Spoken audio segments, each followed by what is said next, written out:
Hey guys, welcome to my channel. So for today's video, I want to talk about 10 different coping mechanisms that I use to calm my negative thoughts and to calm my anxiety. So for one, I'll just get right into the video with this. It was just a quick thought that I had that I was like, you know what, there's probably people out there who need some coping mechanisms, and I just hope mine help. Mine aren't for everyone, it's just try whatever you feel is good for you, and I just hope it works for you. Comment down below if it does, because I would highly appreciate that. So for me, it's prayer, honestly. And I'm not saying this as just a Catholic or just Christians or just, it's up to you whatever you want to pray. Praying can mean praying to God. Praying can be talking to yourself and talking to someone that you think is up there listening. Whether it's an angel, whether it's someone from your family who passed, prayer to me is just praying to someone or something so that you feel comfort inside. To me, it is to God. I do like praying when it comes to me being scared or feeling like a panic attack or something. It really helps me. So you guys can take that if you want. You don't have to do that. My next one would be meditation. I love meditation. Meditation, to me, it's for everyone. I mean, I know there's some of you who are like, I've tried it, I've done it, it doesn't help. You know what? I'm the same. I'm still the same. I try it and I'm like, what the heck am I doing? But for me, it's a lot of the whole breathing technique that helps. So just paying attention to my breathing and like blowing in, inhaling, but my belly's getting full, and then exhaling as my belly goes in or back to normal. So it's just a weird thing, meditation. Meditation's also for whatever you want it to be. It can be breathing techniques. It can be listening to music that is calming you, whether it's Chris Brown, whether it's literally classical music, whether it's a guided meditation, whatever it is, it helps to me, just having that moment of like, let's pause time.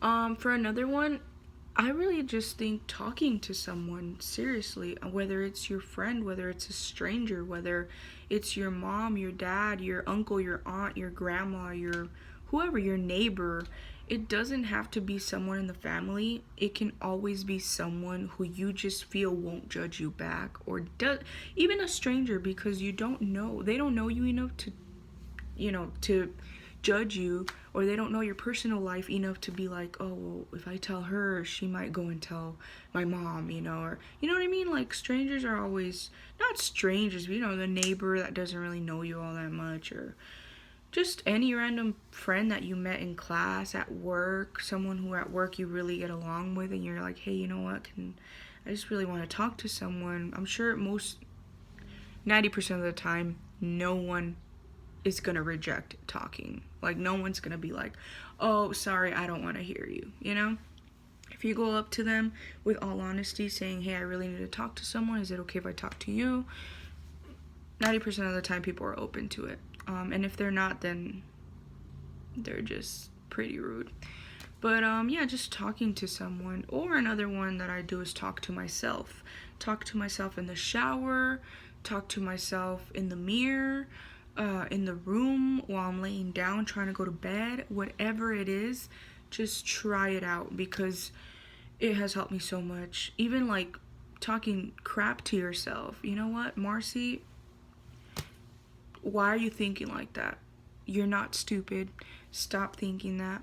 You can do it. You're just letting your negative thoughts get to you. What are you doing right now, and why are you talking to yourself that bad? Why don't you ever tell yourself, I love you? Why don't you ever tell yourself good stuff and only negative stuff? Boom. At the end of that conversation, you're just like, wow. It's like realization, like self-awareness of like how you're feeling, and at the same time talking it out with yourself and saying, okay, what's wrong? Sit there for like 5 minutes in the mirror, standing up, sitting down in your bed, wherever it is, and just tell yourself, why am I feeling this? And then you figure it out. You start talking, you start analyzing your thought, and then you end up feeling better at the end. Trust me, I feel way better. I know it's scary for some people to be like, what? Like, get into that thought that I don't want in my head and talk to it and think of it even more. Like, I know at first it might be a little scary. You might be like, I don't want this. I don't want these negative thoughts. I'm just trying to do whatever I can to ignore it. But don't ignore it. Trust me, it will keep happening if you just ignore it. Talk to yourself. Talk to it. Tell it, what do you want? What are you doing here? And how can I help you? My next one would be write it all down. Get yourself a journal. Whether it's blank, whether it has questions, whether it's a therapy journal that you bought online. I personally bought a therapy journal on Amazon. And I don't really remember right now what it's called, but I will put it down the link below. I'll put the link down below whenever I upload this video, but it's definitely helped me so much. I'm not even kidding you. I mean, I prefer one that asks me questions, because sometimes I'm like in a blank book, and I'm like, I don't really know what I want to say, or I don't really know what to write, or I'm scared to just write, you know, today I felt like hurting myself, or today I feel down, or, you know, sometimes it's scary writing all that down. You're like, well, I kind of don't want to write it because then I feel like it's real and I don't want it to be real, you know. It's very scary, but it's definitely in the long run a huge step ahead. Therapy for sure. It's therapy for your soul. So for me, yeah, I got a book that asks me questions, you know. Oh, well, what are you thankful for today? And it just makes you think. Like, it makes you reflect a lot on what you're doing, how you're feeling, why you're feeling this way. And it just alerts you all around. You just end up thinking, wow, this whole time, it could have been great. Anyways, but also, this is the only reason I'm doing this video now, this anxiety coping mechanism video and negative thoughts coping video, because it took me a while to just get my butt up and be like, you know what, I'm gonna do this video and help other people. It would be like, no, what if this, what if that, you know. Anxiety started kicking in, depression started kicking in, and it was just horrible. And for those who are probably wondering, I don't take medication. I don't do any of that. Like I said, I prefer to do these coping mechanisms over medication, but that's just my opinion. If you're taking medication, that's on you, that's up to you. There's nothing, you know, wrong with it. That's your opinion. But another thing I do is I cry. I cry and move on. I call it cry and move on because not that I'm literally like crying all day and then tomorrow I'm like anxiety free, but every time I cry, whether it's 9 times a day, 10 times, I get right back up and say, you know what? Okay, I cried, I felt it. Move on, Marcy. What were you going to do today? Because if you just cry and cry and cry and stay crying, and then you're just like, you know, I'm just down all around and I'm going to stay home in the couch and not do anything because I just felt like crap today, that's just going to make it worse. Trust me. I personally like to cry. I'll cry it out. I'll be like, you know what, like, I'm just not feeling it right now. I just need to cry. I feel like crying, okay? And I do the whole talk to myself in the mirror as I'm crying because this helps me stop the crying. I'll go and be like, I can't take it anymore, you know, I can't feel, like, I don't like feeling this. I don't want to live anymore. Like, why am I feeling this? Oh my God. And then I'm just like, take a big deep breath and say, okay, Marcy, okay, why are you feeling this way? Why? And like, what's going on? Why are you feeling this? What made you feel this? What triggered this? What can you do to be better? What can you do to not feel this again?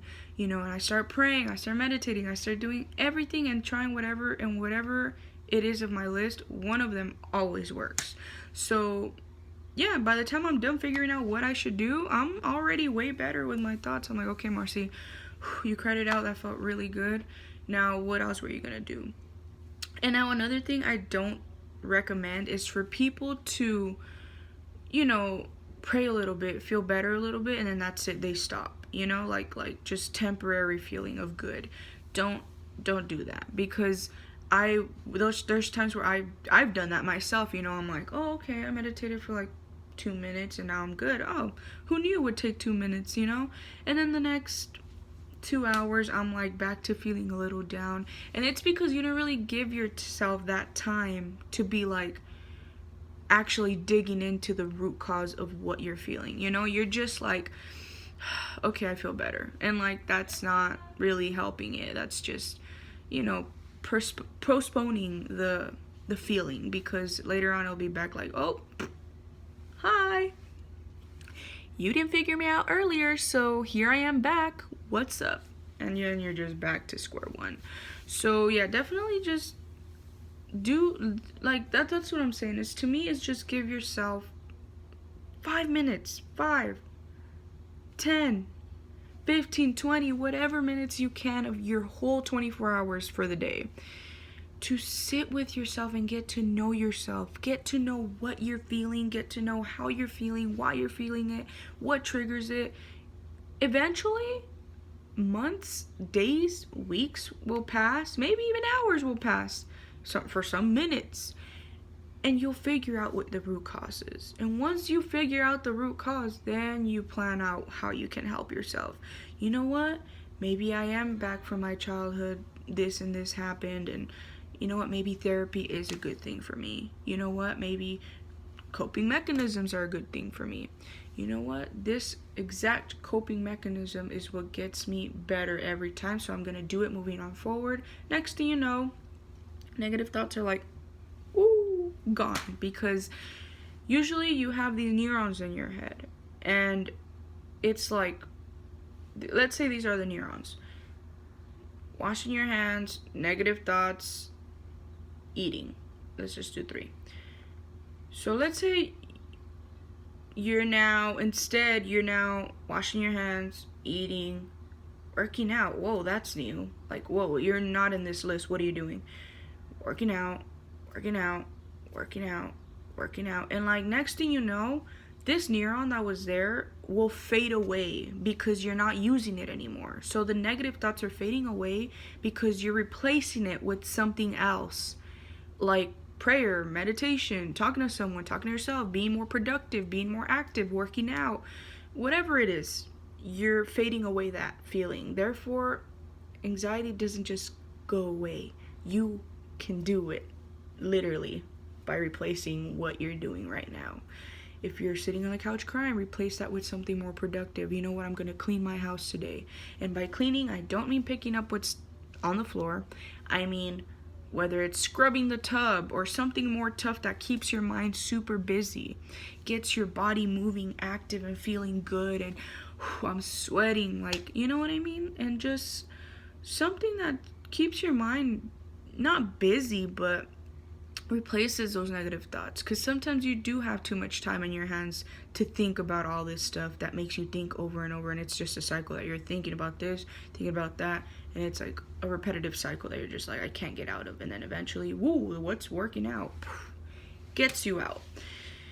Anyways, these are just my suggestions. I'm not saying that it's 100% gonna work for everyone. You know, to me it has, and that's the only reason I'm sharing it. But one more thing that, well, not one more, but there's like 3 more things I have. So one of them is aromatherapy. Oh gosh, diffusers, guys. It's literally like $14 at Walmart. You don't even need to like buy this bougie expensive $95. No, girl, you don't need that. There's like $14 ones. There's even $8 ones if you can find it. The Great Value version, I don't know. But I have one, and I was gifted with one for my birthday. It was last year, and I didn't open it till this year, and I was like, what's this? You know, like, I totally left it in the back of my closet, forgot about it, and I'm like, oh, oil diffuser. I don't really use that. Okay, so I tried it out. You know, I read the instructions. It said you need oil, fragrance, whatever, meditation, or no, not meditation. It said something about aromatherapy, and I was like, okay, well, you know, I'll go buy one, I guess, and try to use it. Guys, the best thing ever. I enjoy it so much, especially when I'm meditating. I usually use lavender. Lavender is my favorite. A lot of you can use also peppermint for focus. Lavender is more for relaxation, but I love it.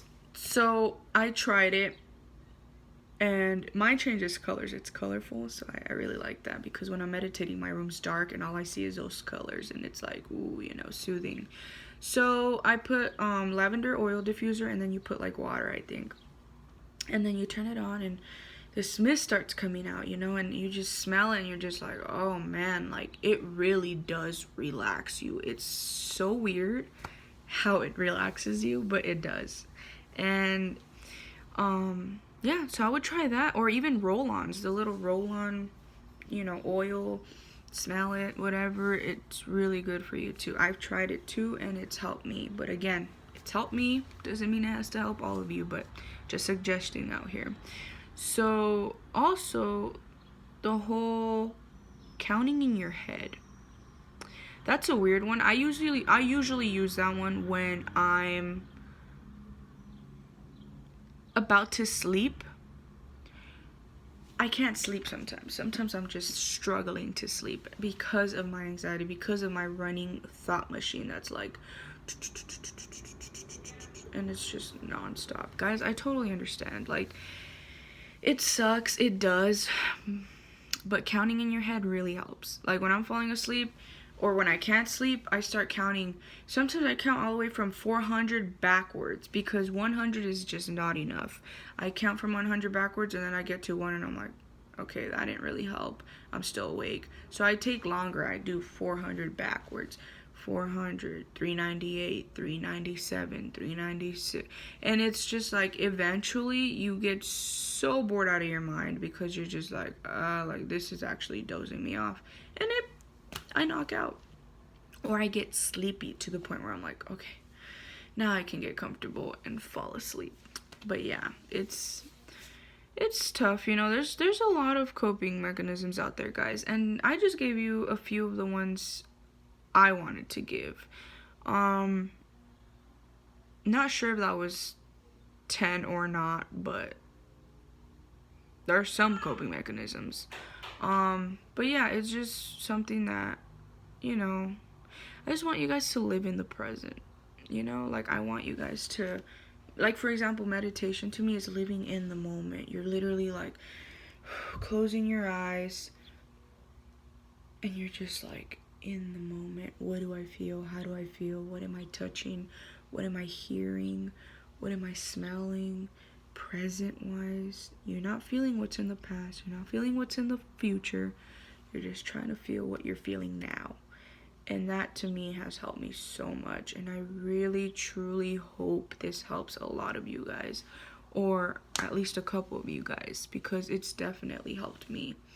But yeah, that's all I have for today. I just really hope these mechanisms help you guys to cope with your negative thoughts and your anxiety and even slight depression, you know. But I really do hope it helped you guys. And if you guys do like it, then I would appreciate you guys leaving me a comment down below of how it helped you, or what helped you, or which mechanism helped you. Don't forget to give this video a thumbs up, and please subscribe, share, comment, anything you want. I would highly appreciate it, because I want to get this help to as many people as I can. Because you never know who out there needs it. Maybe people who aren't talking and just watch YouTube to get help, and can't talk and are in deep anxiety and severe anxiety, depression, you know. You don't know. There's some people who might not ask you to share this information, but you sharing it might help someone else. So just please do me a favor and share this. I love you guys. Thank you.